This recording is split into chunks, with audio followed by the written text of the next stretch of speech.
Hey there, my name is Nick and I'm an MSP consultant at ProValTech.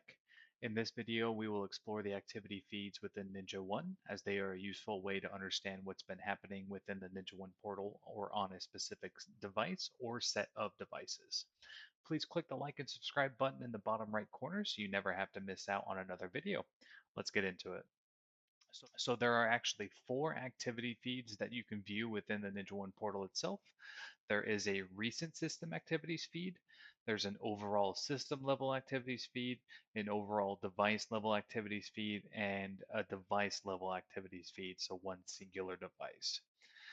So the first one I'm going to show you is the recent system activities feed. Mind you, this is only visible to system administrators.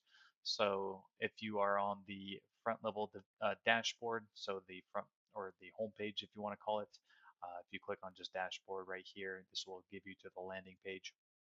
The recent system activities is right here. So only system administrators will be able to see this. So this feed will show you devices being registered, updated or removed, users being logged in or out, devices being migrated between organizations, or policies being updated. So this information can be useful to audit who's been logged into your system, who's been logged in or out, or if any rogue agents have checked into your system within the past 24 hours, just a few examples. So the next system active, or sorry, next activity feed is the overall system activity feed. So to get there, you can stay on this dashboard and then you can go to activities and all. So this is considered the activities tab. So you will find all these system activities and device activities across your NinjaOne environment.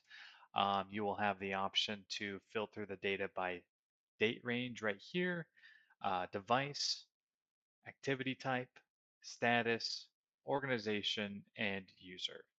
So if you're trying to hunt down if a certain automation is failing on multiple devices or if your conditions are triggering properly on all your devices, this would be the perfect spot to do this.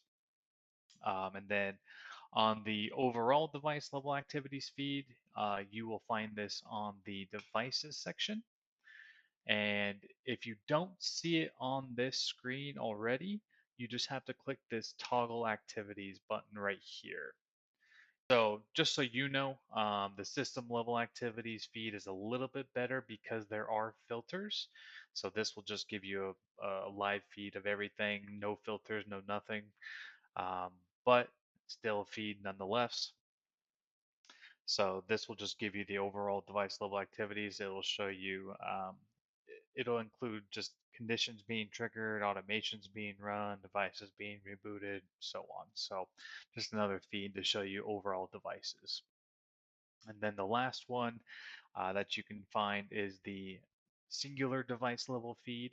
So the nitty gritty of a singular device. So if you click on a device to drill into the device dashboard, you will notice the activities feed on the right hand side. So this will show you every single event that has occurred on this specific device, including any automation or any manual run scripts, conditions being triggered, etc.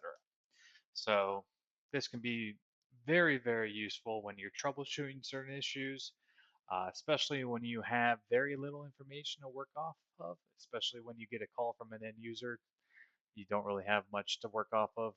This is really good to work off of when you're troubleshooting any issue.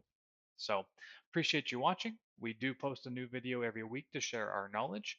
Let us know what else you would like to see, or if you have any questions, please leave your response in the comment section below and don't forget to subscribe. Thank you very much.